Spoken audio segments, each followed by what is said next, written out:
नमस्कार दोस्तों, आज हम डिवाइन सिनेमैटिक में बात करने जा रहे हैं भगवान शिव के 12 ज्योतिर्लिंगों की रहस्यमयी कथाओं की। भगवान शिव के बारे में जो सबसे बड़ा रहस्य है वो है उनके 12 ज्योतिर्लिंग। ये सिर्फ मंदिर नहीं है दोस्तों, ये है कॉस्मिक एनर्जी सेंटर, ब्रह्मांड की धड़कनें जो पूरे ब्रह्मांड को कनेक्ट करते हैं। ज्योतिर्लिंग केवल पत्थर की मूर्तियां नहीं हैं, बल्कि ये शिव की अनंत ज्योति के प्रतीक हैं। हर एक ज्योतिर्लिंग के पीछे छिपा है एक अद्भुत रहस्य, एक कथा और विज्ञान जो हमें शिव के विराट स्वरूप का दर्शन कराती है। तो बने रहिए आखिर तक, क्योंकि आज की यात्रा होगी शिव के 12 धामों की अद्भुत यात्रा। आज आपको बताऊंगा इन 12 दिव्य स्थानों की वो गुप्त कहानियां जो शायद आपने कभी नहीं सुनी होंगी। ट्रस्ट मी, वीडियो के अंत तक आपका दृष्टिकोण पूरी तरह बदल जाएगा। तो चलिए शुरू करते हैं। सबसे पहले समझते हैं कि ज्योतिर्लिंग है क्या। ज्योति मतलब प्रकाश और लिंग मतलब चिन्ह या प्रतीक, यानी ये वो जगहें हैं जहां भगवान शिव खुद प्रकाश के रूप में प्रकट हुए हैं। इन 12 जगहों पर कोई मंदिर नहीं बनाया गया, बल्कि ये प्राकृतिक रूप से निर्मित हुए हैं। हर एक ज्योतिर्लिंग की अपनी अनूठी शक्ति है, अपनी ऊर्जा है और अपनी रहस्यमयी कहानी है। पहला ज्योतिर्लिंग है सोमनाथ, जो गुजरात के वेरावल में स्थित है। दोस्तों, इस जगह की कहानी इतनी शक्तिशाली है कि सुनकर आप हैरान रह जाएंगे। यहां पर चंद्रदेव यानी मून गॉड का श्राप हटा था। कहानी यह है कि चंद्रदेव की 27 पत्नियां थीं, जो 27 नक्षत्र हैं, लेकिन वो सिर्फ रोहिणी से प्यार करते थे। दूसरी पत्नियों ने अपने पिता दक्ष से शिकायत की तो उन्होंने चंद्र को श्राप दिया कि तुम्हें क्षय रोग हो जाए। चंद्रदेव ने यहां शिवजी की तपस्या की, तब शिवजी यहां प्रकट हुए और चंद्रदेव ने श्राप से मुक्ति पाई। सोमनाथ का अर्थ है चंद्रमा के स्वामी।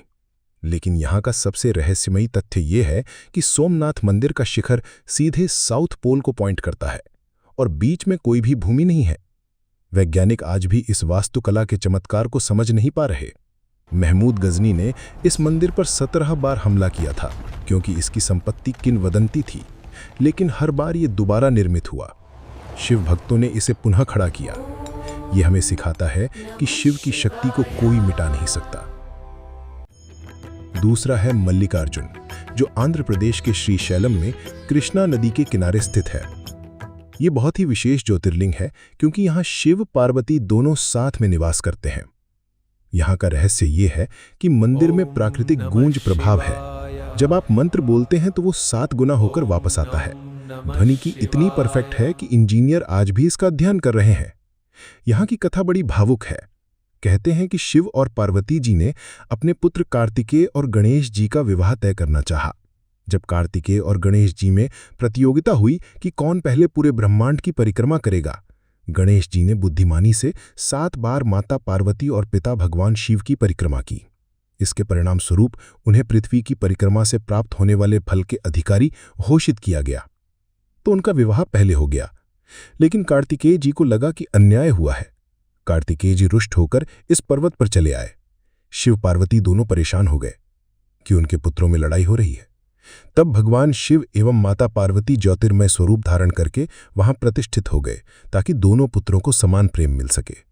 उसी दिन से भगवान शिव का मल्लिकार्जुन लिंग तीनों लोकों में प्रसिद्ध हुआ, जिसमें माता पार्वती एवं भगवान शिव दोनों की ज्योतियां प्रतिष्ठित हैं। मल्लिका का अर्थ पार्वती है और अर्जुन शब्द शिव का वाचक है। तीसरा ज्योतिर्लिंग है महाकालेश्वर, उज्जैन में। दोस्तों, यह नाम सुनकर ही पता चल रहा है, महाकाल मतलब समय का शासक। इस जगह पर भगवान शिव समय को नियंत्रित करते हैं। यह सबसे अनूठा ज्योतिर्लिंग है, क्योंकि यह दक्षिणमुखी है, मतलब दक्षिण की ओर मुख करता है। बाकी सब उत्तर या पूर्व की ओर मुख करते हैं। प्राचीन काल में जब उज्जैन को अवंती नगरी के नाम से जाना जाता, वहां दूषण नाम का एक शक्तिशाली राक्षस रहता था। वह ब्रह्मा जी से मिले वरदान के कारण धार्मिक व्यक्तियों पर अत्याचार करता था। दूषण के आतंक से परेशान होकर अवंती के ब्राह्मणों ने शिवजी से उसकी रक्षा के लिए प्रार्थना की। भक्तों की पुकार सुनकर भगवान शिव धरती को फाड़कर स्वयं महाकाल के रूप में प्रकट हुए। भगवान शिव ने अपनी हुंकार से दूषण राक्षस को तुरंत भस्म कर दिया। दूषण के अंत के बाद वहां के ब्राह्मणों और राजा ने भगवान शिव से उसी स्थान पर निवास करने का अनुरोध किया।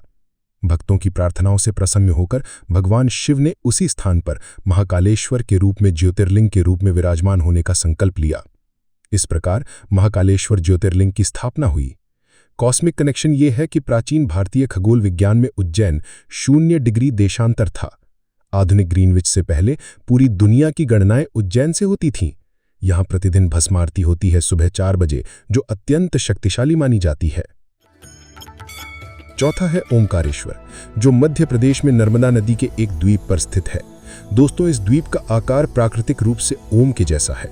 सैटेलाइट इमेज में देख सकते हैं। प्राचीन समय में इक्ष्वाकु वंश के एक पराक्रमी और धर्मात्मा राजा मंधाता थे। उन्होंने भगवान शिव को प्रसन्न करने के लिए नर्मदा नदी के तट पर स्थित पर्वत पर कई वर्षों तक कठिन तपस्या की। उन्होंने भोजन पानी का त्याग कर केवल भगवान शिव का ध्यान किया।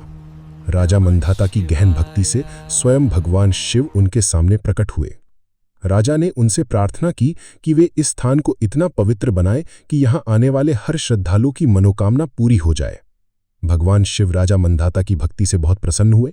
उन्होंने राजा को वरदान दिया कि वे स्वयं यहां ओमकार रूप में सदा के लिए वास करेंगे और ये स्थान ओमकारेश्वर के नाम से जाना जाएगा। ये भी कहा जाता है कि भगवान शिव के प्रकट होने पर चारों ओर ओम की ध्वनि गूंज उठी थी, जिसने इस ज्योतिर्लिंग की पहचान को और भी मजबूत किया। राजा मंधाता की तपस्या के कारण ही इस पर्वत का नाम मंधाता पर्वत पड़ा। भूवैज्ञानिक आज भी इस द्वीप के निर्माण को आश्चर्य मानते हैं, क्योंकि नदी के बीच में ऐसा परफेक्ट द्वीप प्राकृतिक रूप से कैसे बन सकता है। यहां परिक्रमा करने से 100 अश्वमेध यज्ञ का फल मिलता है। दोस्तों, आज हमने शिव के 12 ज्योतिर्लिंग में से केवल 5 का ही रहस्यमयी सफर पूरा किया। हर एक ज्योतिर्लिंग की अपनी अनूठी कहानी, विज्ञान और दिव्यता है।